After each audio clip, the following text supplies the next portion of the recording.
Hello everyone, welcome back to my YouTube channel. तो आज हम करेंगे स्मिथ रीअरेंजमेंट। स्मिथ रीअरेंजमेंट जो थी सबसे पहले आर.एफ. स्मिथ ने 1924 में दी थी।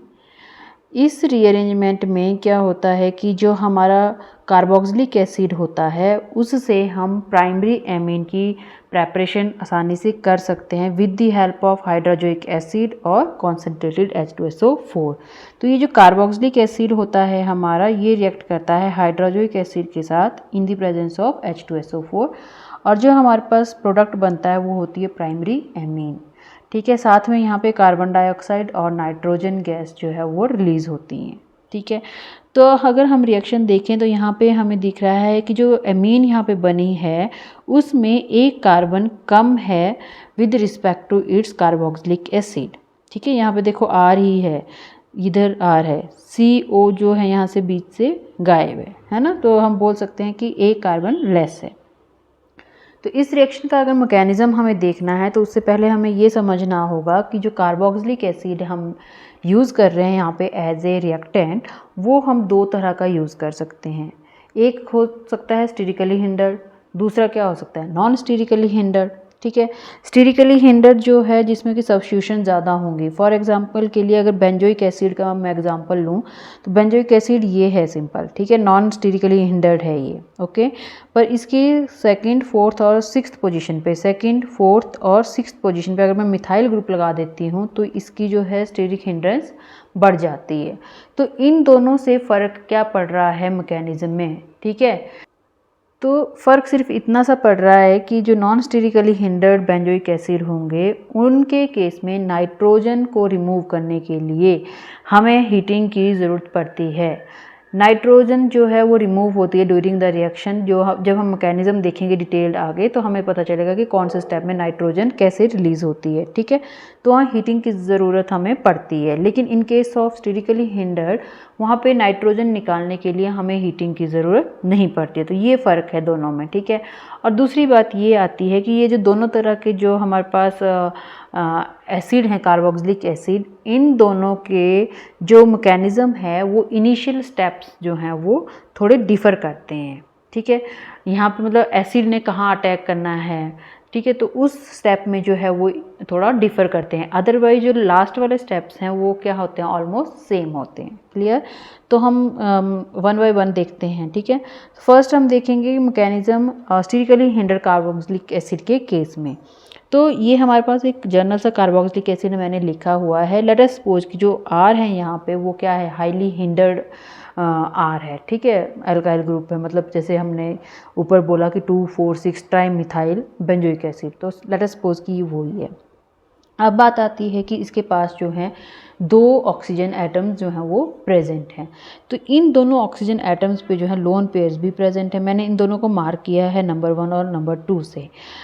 अब जो नंबर 1 ऑक्सीजन है इसके जो लोन पेयर है जनरली वो रेजोनेंस में इन्वॉल्व रहते हैं, इस तरह से, ठीक है। जबकि इस वाली जो ऑक्सीजन है इसके लोन पेयर्स रेजोनेंस में इन्वॉल्व नहीं होते हैं। But in case of sterically hindered carboxylic acid ये जो फर्स्ट ऑक्सीजन के लोन पेयर हैं ये रेजोनेंस में पार्टिसिपेट नहीं कर पाते हैं। ठीक है, तो अगर ये नहीं कर पाएंगे पार्टिसिपेट तो ये इजीली अवेलेबल होंगे H पॉजिटिव के अटैक के लिए। क्यों, देखो फर्स्ट स्टेप में जो है हमने H2SO4 डाला है ना वहाँ पे रिएक्शन में, तो वो वहाँ का जो H पॉजिटिव है एसिड का वो अटैक करता है ऑक्सीजन के लोन पेयर पे। तो स्टेरिकली हिंडर्ड के केस में वो अटैक करेगा फर्स्ट ऑक्सीजन के लोन पेयर्स पे रेदर देन दिस। क्यों, क्योंकि ये है इजीली अवेलेबल, तो यहाँ पे अटैक करेगा। ओके, ये तो स्टेरिकली हिंडर्ड होगी बहुत ज़्यादा, इसके आसपास से भी है ना, तो इसलिए वो फर्स्ट पे अटैक करता है। ठीक है, ये यहाँ पे मैंने डिटेल में इसको लिख भी दिया है। ठीक है, तो आप लोग यहाँ से भी रीड कर सकते हो। अब देखिए मैकेनिज़्म, ठीक है, ये हमारे पास कार्बोक्सिलिक एसिड है, स्टेरिकली हिंडर्ड कार्बोक्सिलिक एसिड है। इस पे जो है H2SO4 ने अटैक करना है, रिवर्सिबल रिएक्शन है। ओके, तो क्या होगा, जैसे ही यहाँ का H पॉजिटिव इसके लोन पेयर्स पे अटैक करेगा तो यहाँ पे क्या हो जाएगा, O के साथ H लग जाएगा, जिसकी वजह से O के ऊपर क्या आ जाएगा, पॉजिटिव चार्ज। अब ये बन गया है एक वाटर मॉलिक्यूल, जो कि एक बहुत अच्छा लिविंग ग्रुप जो है वो होता है। तो यहाँ से वाटर मॉलिक्यूल की एलिमिनेशन हो जाएगी, ठीक है। तो जो यहाँ पे अब इंटरमीडिएट बना वो क्या बना, कार्बन के ऊपर पॉजिटिव चार्ज आया, जब ये निकलेगा तो कार्बन के ऊपर पॉजिटिव चार्ज आएगा ना, तो ये बन गया आपका एसाइलियम आयन। ये क्या है आपका एसाइलियम आयन। अब यहाँ पे जो एसाइलियम आयन की फॉर्मेशन हुई है वो रेजोनेटिंग स्टेबलाइज्ड है। कैसे, ऑक्सीजन के पास लोन पेयर्स हैं तो वो अपने लोन पेयर्स यहाँ पे शिफ्ट कर सकता है कार्बन को देने के लिए, है ना। तो यहाँ पे क्या बन जाएगा, ट्रिपल बॉन्ड बन जाएगा, कार्बन ऑक्सीजन का ट्रिपल बॉन्ड, जिसकी वजह से ऑक्सीजन के ऊपर आ गया पॉजिटिव चार्ज। क्यों, क्योंकि उसने अपने लोन पेयर्स दे दिए हैं, है ना। तो हमारे पास ये वाला स्ट्रक्चर बन जाता है। अब हमारे पास एडिशन होनी है हाइड्रोजोइक एसिड की, ठीक है, HN3। इसको हम ऐसे लिख सकते हैं NNN, 3 N लिख दिए और एक साथ एक H है, ठीक है। तो ये बॉन्ड सेटिस्फाई करके हम फिर उसके ऊपर चार्जेस लगा सकते हैं। यहाँ पे ट्रिपल बॉन्ड है, इस N का सेटिस्फाइड है, बट इसके साथ यहाँ पे एक और एक्स्ट्रा बॉन्ड है, तो यहाँ पे क्या आएगा, पॉजिटिव चार्ज, ओके, क्योंकि इसके लोन पेयर्स भी यूज़ हो चुके हैं। अब इसके जो है एक बॉन्ड अभी नहीं बना है, तो इसके ऊपर रहेगा नेगेटिव चार्ज, राइट। तो अब ये जो यहाँ पे हमें पता है कि जो कार्बन है ये क्या है, इलेक्ट्रॉन डेफिशिएंट कार्बन है। यहाँ पे देख रहे हैं ना हम, यहाँ 2 रेजोनेटिंग स्ट्रक्चर है, तो आप किसी को भी यहाँ पे देख सकते हो। तो ये क्या करेगा, इस कार्बन के ऊपर अटैक करेगा एज ए न्यूक्लियोफाइल, और यहाँ से जो है ये ट्रिपल बॉन्ड का एक बॉन्ड शिफ्ट हो जाएगा ऑक्सीजन पे, ताकि जो ऑक्सीजन के ऊपर पॉजिटिव चार्ज है वो क्या हो जाए, ख़त्म हो जाए। क्लियर है। तो उससे हमारे पास ये वाली स्पीशीज़ बन जाती है RC डबल बॉन्ड O, इसके साथ क्या लग गया N के साथ क्या लगा है HN और ट्रिपल बॉन्ड N, ठीक है। अब इसको बोलेंगे हम प्रोटोनेटेड एसाइल एजाइड। ये एसाइल, ये ट्रिपल N है तो एजाइड, और प्रोटोनेटेड मतलब यहाँ पे एक H है। क्लियर है। तो ये प्रोटोनेटेड एसाइल एजाइड बन गया।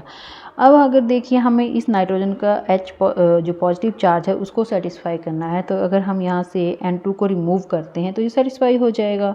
क्लियर है। लेकिन जैसे ही यहाँ से N2 निकलेगा, मतलब ये अपने इलेक्ट्रॉन्स यहाँ पे लेगा, सॉरी यहाँ से निकलेगा बाहर, तो ये जो नाइट्रोजन है यहाँ पे ये इलेक्ट्रॉन डेफिशिएंट हो जाएगा, ठीक है। ये निकल गया बाहर अपने इलेक्ट्रॉन्स लेके, पॉजिटिव चार्ज ख़त्म किया उसने, ठीक है। तो ये क्या हो गया, अब इलेक्ट्रॉन डेफिशिएंट स्पीसीज़ बन जाएगी। क्लियर। तो इलेक्ट्रॉन डेफिशिएंट होने की वजह से अब क्या है, यहाँ पे होती है इंट्रामॉलिक्यूलर रीअरेंजमेंट। क्या होगी यहाँ पे, इंट्रामॉलिक्यूलर रीअरेंजमेंट। इंट्रामॉलिक्यूलर रीअरेंजमेंट ऐसे होगी कि ये इलेक्ट्रॉन डेफिशिएंट है, तो कार्बन के साथ जो यहाँ पे अल्काइल ग्रुप लगा हुआ है, ये इस बॉन्ड के दोनों इलेक्ट्रॉन्स को अपने साथ लेकर के नाइट्रोजन के पास जाएगा in the form of R negative. Clear है। तो नाइट्रोजन के जो लोन पेयर्स हैं वो भी यहाँ पे शिफ्ट करेंगे। ये पूरा का पूरा जो प्रोसेस हो रहा है यहाँ पे, ये साइमल्टेनियसली हो रहा है कि ये लोन पेयर यहाँ शिफ्ट कर रहे हैं, ये R यहाँ से यहाँ जा रहा है नाइट्रोजन के पास, और यहाँ से N2 बाहर निकल रही है, ठीक है। Intramolecular rearrangement with in molecule हो रही है, ओके। तो N2 निकल गया, तो उसके बाद जो हमारे पास स्पीसीज़ बनी है वो, अगर मैं यहाँ पे एक ये H ना हो तो ये क्या बनेगा आपका, आइसोसाइनेट स्पीसीज़ है, ठीक है। लेकिन यहाँ H है तो ये क्या बन जाए आपका, प्रोटोनेटेड आइसोसाइनेट। तो अब यहाँ से नाइट्रोजन के ऊपर जो है वो पॉजिटिव चार्ज है, क्योंकि इसके 4 बॉन्ड बन चुके हैं, तो उसको ख़त्म करने के लिए यहाँ से H पॉजिटिव जो है वो बाहर निकल जाता है, ठीक है। बाहर निकलेगा ही, क्योंकि यहाँ पे देखिए काउंटर आयन सल्फेट हमारे पास पड़ा हुआ, बाइसल्फेट जो पड़ा हुआ है पहले से HSO4 नेगेटिव है ना, वो इस H को ले लेगा और बाहर निकल जाएगा। क्लियर है। तो ये आइसोसाइनेट स्पीसीज़ हमारे पास जो है वो बन गई। ये तो स्टेबल होता है आइसोसाइनेट, है ना। तो जब यहाँ पे आइसोसाइनेट पे water as a nucleophile attack करता है, तो वो फाइनल प्रोडक्ट जो है वो एमीन बनाता है।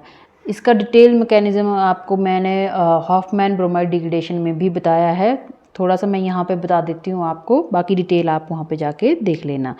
होता क्या है कि ये जो है यहाँ पे OH नेगेटिव वाटर का वो अटैक करता है कार्बन के ऊपर, ठीक है। ये बॉन्ड यहाँ शिफ्ट होता है ऑक्सीजन के ऊपर, O नेगेटिव आएगा, O नेगेटिव का नेगेटिव फिर से वापस यहाँ जाएगा, ठीक है। और फाइनली जो यहाँ पे कार्बन नाइट्रोजन का बॉन्ड है वहाँ से पाई बॉन्ड नाइट्रोजन पे शिफ्ट होते हैं, तो यहाँ पे आ जाता है फिर नेगेटिव चार्ज। उस नेगेटिव के पास जो H पॉजिटिव होता है वो चला जाता है, तो फाइनली हमारे पास क्या बन जाता है, RNH single bond C double bond OH, ठीक है, इस तरह से बनता है। तो फिर फाइनली क्या होगा, यहाँ से ये वाला बॉन्ड यहाँ शिफ्ट होता है, ये वाला नाइट्रोजन पे शिफ्ट होगा, तो नाइट्रोजन के ऊपर आ गया नेगेटिव चार्ज, तो ये जो H पॉजिटिव है ये यहाँ से नाइट्रोजन के पास चला जाता है, तो बन जाता है RnH2 और यहाँ से carbon double bond O in the form of carbon dioxide बाहर जो है वो निकल जाती है। क्लियर है? तो डिटेल मैकेनिज्म आप हॉफमैन ब्रोमाइड डिग्रेडेशन वाली वीडियो में देख लेना। ठीक है, नेक्स्ट आता है mechanism for the non sterically hindered acid. अब आपने ये स्टेप्स ऊपर वाले थोड़े याद रखने, नीचे फिर यहाँ पे देखते हैं कि क्या डिफरेंस आता है। ओके, तो अब ये जो हम यहाँ पे कार्बोक्सिलिक एसिड लिख रहे हैं ये नॉन स्टेरिकली हिंडर्ड है। नॉन स्टेरिकली हिंडर्ड है मतलब R जो है वो स्मॉल ग्रुप है। ओके, अब फिर से बात हुई है कि फर्स्ट ऑक्सीजन, ये सेकंड ऑक्सीजन। अब यहाँ के जो लोन पेयर्स हैं वो इजीली जो है यहाँ पे रेजोनेंस में इन्वॉल्व हो सकते हैं। क्यों? क्योंकि यहाँ स्टेरिक हिंड्रेंस तो उसको है ही नहीं, तो ये इजीली जो है वो इन्वॉल्व होते हैं यहाँ पे। तो ये वाले लोन पेयर्स तो हमारे अवेलेबल नहीं है जिनके ऊपर जो है H पॉजिटिव अटैक कर सके। तो कौन सा ऑक्सीजन हमारे पास अवेलेबल है? सिर्फ ये वाला ऑक्सीजन जो है वो अवेलेबल है जिसके लोन पेयर जो है वो रेजोनेंस में इन्वॉल्व नहीं होते हैं। तो H पॉजिटिव अब यहाँ अटैक करता है। ठीक है, तो फर्स्ट स्टेप आपने देख लिया कि उस वाले केस में, स्टेरिकली वाले केस में यहाँ पे H पॉजिटिव अटैक करता था और इस केस में H पॉजिटिव जो है वो सेकेंड ऑक्सीजन के ऊपर अटैक करेगा। क्लियर है? तो ये H पॉजिटिव ने यहाँ पे अटैक किया तो क्या बना हमारे पास OH और यहाँ पे आ गया पॉजिटिव चार्ज, डबल बॉन्ड है ना। तो अब क्या होगा, इस पॉजिटिव को ख़त्म करने के लिए ये बॉन्ड यहाँ शिफ्ट होंगे, ये शिफ्ट यहाँ हुए तो कार्बन के ऊपर आ गया पॉजिटिव चार्ज, है ना। इस कार्बन के जो है ये इलेक्ट्रॉन डेफिशिएंट है और हम जो है रिएक्शन में हाइड्रोजोइक एसिड डाल रहे हैं तो उसका जो है नाइट्रोजन नेगेटिव, हमने देखा ना अभी HN3 को हम कैसे लिख सकते हैं, H N के साथ नेगेटिव, फिर N positive, triple bond N। तो ये जो नेगेटिव है ये कार्बन के ऊपर, इलेक्ट्रॉन डेफिशिएंट कार्बन के ऊपर अटैक करता है। तो जैसे इसने अटैक किया हमारे पास ये वाली स्पीशीज़ जो है वो बन जाती है। अब एक ही कार्बन पे 2 OH हैं, तो हमें पता है जब भी एक ही कार्बन पे 2 OH होते हैं तो वो स्टेबल नहीं होता, वहाँ से वाटर मॉलिक्यूल जो है वो इजीली एलिमिनेट हो जाता है। तो यहाँ से क्या होगा, एक जो है वो वाटर मॉलिक्यूल एलिमिनेट हो जाएगा। मान लो यहाँ से ये वाला बॉन्ड यहाँ और ये बाहर, ये H और ये OH जो है वो मिलके वाटर बनाते हैं। ओके, तो अब हमारे पास बन गई ये स्पीसीज़। ये क्या है, ये हमने फर्स्ट वाले मैकेनिज्म में भी देखा है। ये क्या है हमारे पास, प्रोटोनेटेड एसाइल एजाइड, ये एसाइल, ये एजाइल, ये प्रोटोनेटेड। इसके बाद तो स्टेप सेम है। ठीक है, क्या होगा, नाइट्रोजन ने निकलना है, ये नाइट्रोजन इलेक्ट्रॉन डेफिशिएंट बन जाएगी, है ना। तो यहाँ से R जो है वो नाइट्रोजन के पास आएगा। अगर ये नाइट्रोजन के पास आएगा तो कार्बन की इलेक्ट्रॉन को भी सेटिस्फाई करने के लिए ये लोन पेयर जो है वो यहाँ शिफ्ट हो जाएंगे। तो क्या बन गया, ये oxygen, double bond carbon, nitrogen, double bond nitrogen, है ना, ये वाला इसके साथ लगा है H और ये R यहाँ से शिफ्ट होके आया है। ठीक है, तो ये आइसोसाइनेट बन गया, पर कैसा, प्रोटोनेटेड आइसोसाइनेट। यहाँ पे H अभी भी अवेलेबल है। ठीक है, फिर से यहाँ से H पॉजिटिव जो है वो बाहर निकल जाएगा तो क्या बनेगा, आइसोसाइनेट, जो कि एक स्टेबल स्पीसीज है। इस पे जैसे ही वाटर का अटैक होगा तो फाइनली किस में कन्वर्ट हो जाएगा, ये RnH2 एमीन में कन्वर्ट हो जाएगा by removing the carbon dioxide. Clear है? तो देखिए सिर्फ यहाँ पे डिफरेंस था, यहाँ से लेके यहाँ तक डिफरेंट है, उसके आगे तो मैकेनिज्म सेम है। क्लियर है? अब जो इम्पॉर्टेंट चीज़ है इस रिएक्शन में वो ये है कि कार्बोक्सिलिक एसिड तो इस रिएक्शन को देते ही देते हैं, बट इसके अलावा अदर कार्बोनाइल कंपाउंड जो हैं वो भी इस रिएक्शन को देते हैं। कार्बोनाइल और दूसरे और कंपाउंड जैसे एल्डिहाइड है, कीटोन है, अल्कोहल है और एल्कीन है, ये भी हमारी स्मिथ रीअरेंजमेंट देते हैं। कैसे, एल्डिहाइड जो है, देखिए सब में सेम चीज़ यूज़ हो रही है, हाइड्रोक्लोरिक एसिड, कॉन्सेंट्रेटेड एसिड, है ना, ये तो कॉमन है। इस बस हमारा कार्बोक्सिलिक एसिड की प्लेस पे जो है वो नया रिएक्टेंट यूज़ हुआ है। तो जब हम एल्डिहाइड लेते हैं तो हमारे पास नाइट्रिल बनता है मेजर प्रोडक्ट, और जो है वो N सब्स्टिट्यूटेड फॉर्मामाइड बनता है। ठीक है, ये माइनर प्रोडक्ट होता है। कीटोन के केस में जो है हमारे पास एमाइड्स ही बनते हैं, डिफरेंट एमाइड्स। वो डिपेंड करेगा कि कौन सा R ग्रुप जो है वो माइग्रेट करा हुआ है। अगर R ये वाला करता है तो ये एमाइड बनेगा, ये करता है तो ये एमाइड बनेगा। ठीक है, दोनों एमाइड के बनने की पॉसिबिलिटी बराबर है, बस डिपेंड करेगा कि किसकी माइग्रेशन पावर ज़्यादा है तो वो वाला ज़्यादा एमाइड बनेगा, है ना।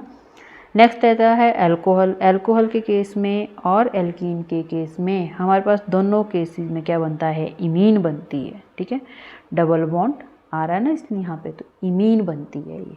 ओके, तो थोड़ा सा मैकेनिज्म देख लेते हैं फटाफट से इनके, कि कीटोन के केस में कैसे अटैक होता है, अल्डिहाइड के केस में कैसे होता है, अल्कोहल अल्कीन के केस में कैसे होता है। तो फर्स्ट आता है हमारा रिएक्शन ऑफ कीटोन, ठीक है, ये हमारे पास कीटोन है, ठीक है, सिमेट्रिकल कीटोन अभी हमने ले रखा हुआ है। ओके, तो यहाँ पे तो एक ही ऑक्सीजन है, तो जो एसिड है वो इस ऑक्सीजन पे अटैक करेगा, वो यहाँ पे OH पॉजिटिव आना था, फिर ये वाले बॉन्ड जो है पाई इलेक्ट्रॉन जो यहाँ कार्बन पे सॉरी जो यहाँ पे पॉजिटिव चार्ज आना था, फिर ये इलेक्ट्रॉन यहाँ शिफ्ट होने थे और कार्बन के ऊपर क्या आ जाना था, पॉजिटिव चार्ज, ठीक है। पॉजिटिव चार्ज के आते ही जो हमारा हाइड्रोक्लोरिक एसिड है उसने कार्बन के ऊपर अटैक करना है, तो हमारे पास ये वाली स्पीशीज़ बन गई, है ना, जैसे पहले थी। अब नेक्स्ट स्टेप में क्या होता है हमारे पास, यहाँ से नाइट्रोजन निकालनी होती है, लेकिन यहाँ से उससे पहले यहाँ पे क्या हो सकता है, एलिमिनेशन हो सकती है वाटर की। देखो दोनों एडजेसेंट पोजीशन पे OH और H प्रेजेंट है, ठीक है, तो यहाँ पे सिंपली एलिमिनेशन हो जाती है वाटर की। तो अब यहाँ पे बन गया डबल बॉन्ड, है ना, डबल बॉन्ड बन गया इधर, और यहाँ से देखिए नाइट्रोजन जाएगी जब, तो ये इलेक्ट्रॉन डेफिशिएंट बन जाएगी ये वाली नाइट्रोजन, तो यहाँ से R जो है वो नाइट्रोजन के पास जो है वो शिफ्ट हो जाता है। तो अब हमारे पास ये वाली स्पीसीज़ बन गई, इस वाली कार्बन पे अब एक पॉजिटिव चार्ज आ गया, तो ये इलेक्ट्रॉन डेफिशिएंट कार्बन है, इस पे जैसे ही वाटर अटैक करेगा तो हमारे पास इस तरह से अटैक हो जाएगा। ओके, ऑक्सीजन के ऊपर क्या है, पॉजिटिव चार्ज, तो यहाँ से एक हाइड्रोजन जो है अभी रिमूव हो जाएगा, रिमूव हो गया और ये बन गया यहाँ पे आपका OH, ठीक है, ऊपर डबल बॉन्ड है, तो इनोल टाइप की जो है वो स्पीशीज़ बन जाती है यहाँ पे। अब ये यहाँ पे हमें पता है कि इनोल जो है वो कीटो फॉर्म में कन्वर्ट होता है ना, अगर मैं इसको ऐसे ले लेती हूँ कि ये भी कार्बन है ना, तो यहाँ पे क्या होगी, टॉटोमेरिज्म, ये बॉन्ड यहाँ शिफ्ट, ये बॉन्ड यहाँ शिफ्ट, तो इसके ऊपर नेगेटिव चार्ज, तो ये H पॉजिटिव इसके साथ जाके लग जाएगा, तो ये क्या बन गया हमारे पास, एमाइड। तो हमें जो कीटोन्स हैं वो क्या देते हैं, एमाइड देते हैं। अभी इसी स्टेप में जब R माइग्रेट किया है तो वो डिपेंड करेगा, अगर मान लो कि ये R' होता, ये R है, ये R' है, तो R' माइग्रेट किया है तो अलग एमाइड बनेगा, और R करेगा माइग्रेट तो अलग एमाइड बनेगा, वो डिपेंड करता है ये, लेकिन हमने यहाँ एग्जाम्पल क्या लिया है, सिमेट्रिकल वाले का। ओके, नेक्स्ट आता है रिएक्शन ऑफ एल्डिहाइड, इसमें भी क्या है, बस R की जगह पे क्या लगा हुआ है, H लगा हुआ है, तो यहाँ से H ने ऑक्सीजन के ऊपर अटैक किया, ठीक है, ये वाले बॉन्ड यहाँ शिफ्ट हुए तो कार्बन के ऊपर आ गया पॉजिटिव चार्ज, यहाँ पे हाइड्रोक्लोरिक एसिड अटैक करेगा, फिर हमारे पास ये स्पीसीज़ बन जाएगी।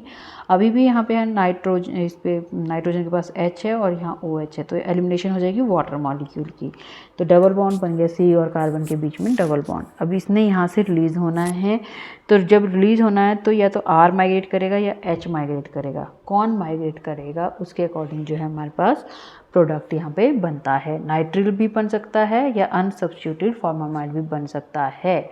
ओके, तो ये था हमारे पास इंटरमीडिएट जो बना हुआ है, नाइट्रोजन यहाँ से रिमूव होनी है ना, तो अब मान लो कि मैंने एक बारी हाइड्रोजन को शिफ्ट कराना है, दूसरी बारी R को शिफ्ट कराना है, तो जब हाइड्रोजन शिफ्ट करेगा तो उसको बोलेंगे हम 1-2 हाइड्राइड शिफ्ट, ठीक है, 1 से सेकंड पे जा रहा है तो 1-2 हाइड्राइड शिफ्ट, उसके साथ ही नाइट्रोजन बाहर निकलेगा। ओके, तो हमारे पास ये वाली स्पीसीज बन जाएगी, R कार्बन के ऊपर पॉजिटिव आ जाएगा, डबल बॉन्ड N और यहाँ पे H, ठीक है। अब जो H है यहाँ से वो इजीली रिमूव हो सकता है, रिमूव होगा तो अपने इलेक्ट्रॉन दे देगा ना, यहाँ पे ट्रिपल बॉन्ड बनाएगा, ये भी सेटिस्फाई, ये भी सेटिस्फाइड, तो क्या बन गया आपके पास, nitrile, C triple bond N, ठीक है, तो नाइट्रिल बन जाता है। और ये इजीली बनता है क्योंकि हाइड्रोजन की जो माइग्रेशन पावर है वो ज़्यादा है as compare to R। Okay, छोटा है ना वो, तो वो इजीली माइग्रेट कर जाता है। नेक्स्ट है 1-2 R, ठीक है, नेगेटिव शिफ्ट, मतलब कि कार्बन एनायन की फॉर्म में इसने शिफ्ट होना है ना, यहाँ से R नेगेटिव तो जाता है, हमें पता है कि यहाँ से इलेक्ट्रॉन लेके जाता है ये पूरा, तो जब R शिफ्ट करेगा नाइट्रोजन पे तो नाइट्रोजन बाहर निकलेगी, हमारे पास ये वाली स्पीसीज बन जाएगी, क्या, ये नाइट्रोजन इसके साथ लगा है R, उसके साथ डबल बॉन्ड, फिर C के ऊपर पॉजिटिव चार्ज आएगा क्योंकि उसके R चला गया है उसका, तो यहाँ पे H। अब ये जो यहाँ पे कार्बन है ये वाला बॉन्ड यहाँ देखो ये शिफ्ट नहीं हो सकता इतनी आसानी से। ओके, अगर यहाँ नाइट्रोजन के साथ होता हाइड्रोजन तो वो इजीली शिफ्ट रिमूव हो जाता है। तो अब ये इलेक्ट्रॉन डेफिशिएंट कार्बन बनी है, तो इस पर हमने क्या करना है, वाटर का अटैक कराना है। वाटर का जैसे ही यहाँ पे अटैक होगा तो ये वाली स्पीसीज़ बनेगी। अभी ऑक्सीजन के ऊपर पॉजिटिव है तो H पॉजिटिव यहाँ से बाहर निकलेगा, ठीक है। तो यहाँ पे बच जाएगा OH। तो ये वाला बॉन्ड यहाँ शिफ्ट, ये यहाँ शिफ्ट, क्यों, टॉटोमेरिज्म होनी है ना। तो क्या बनेगा, N सब्स्टिट्यूटेड फॉर्मामाइड। क्लियर है।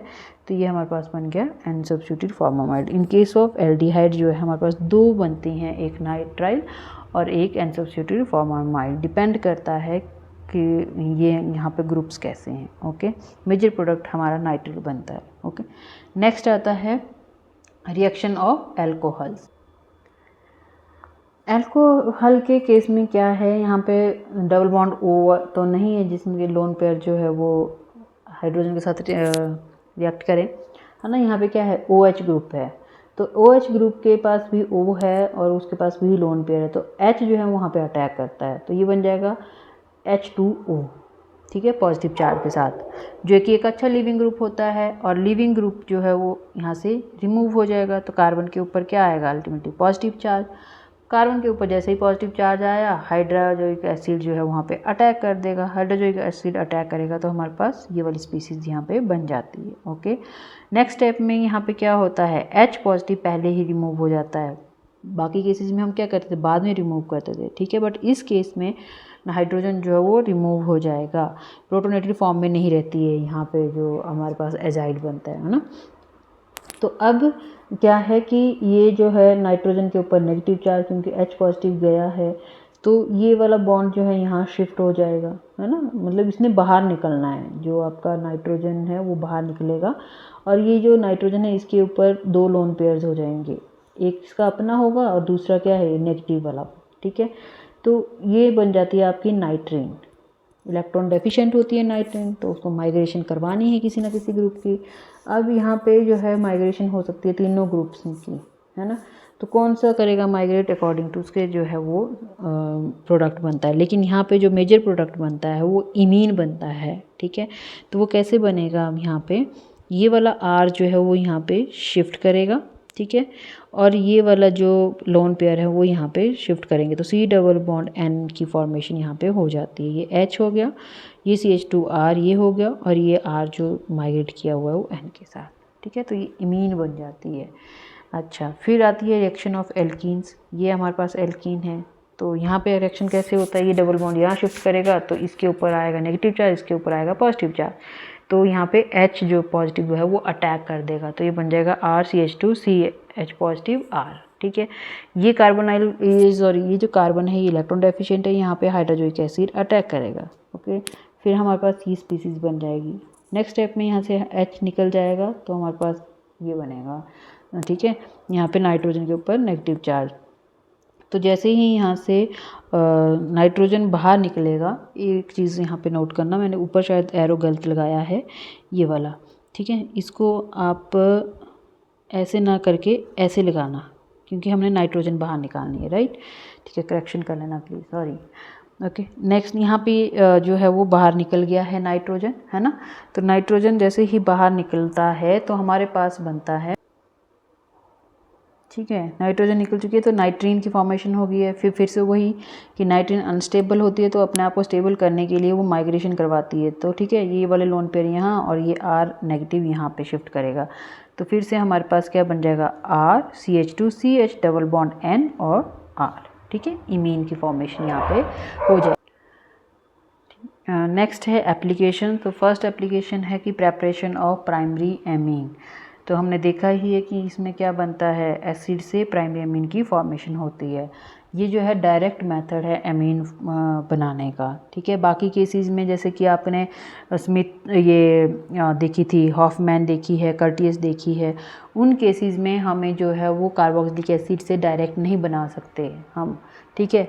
हॉफमैन में हमें एमाइड लेना पड़ता है, ठीक है। तो उनको हमें मतलब डेरिवेटिव्स लेने पड़ते हैं वहाँ पे एसिड पे, जबकि हम स्मिथ में जो है वो डायरेक्ट कार्बोक्सिलिक एसिड से ही एमीन बना सकते हैं। ओके, तो ये बेटर मेथड है। प्रिकॉशन हमें यहाँ क्या लेनी पड़ती है कि जो हाइड्रोक्लोरिक एसिड हम यहाँ पे यूज़ कर रहे होते हैं वो हाईली एक्सप्लोसिव होता है और पॉइजनस भी होता है नेचर में, तो हमें ध्यान से ये रिएक्शन करनी पड़ती है। ठीक है, नेक्स्ट पॉइंट इसका ये है कि कार्बोक्सिलिक एसिड जो है ना, अगर उसमें ऐसा कोई ग्रुप प्रेजेंट नहीं है होना चाहिए, उसमें कोई भी ऐसा ग्रुप प्रेजेंट नहीं होना चाहिए जो कि H2SO4 के लिए सेंसिटिव हो, मतलब कि वो H2SO4 के साथ जल्दी रिएक्ट कर दे।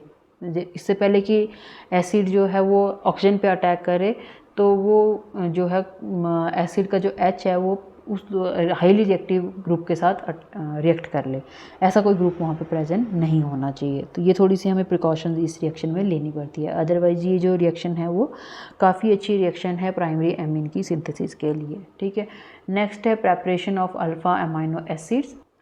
तो इस मेथड को यूज़ करके हम अल्फ़ा अमाइनो एसिड्स भी बना सकते हैं। कैसे?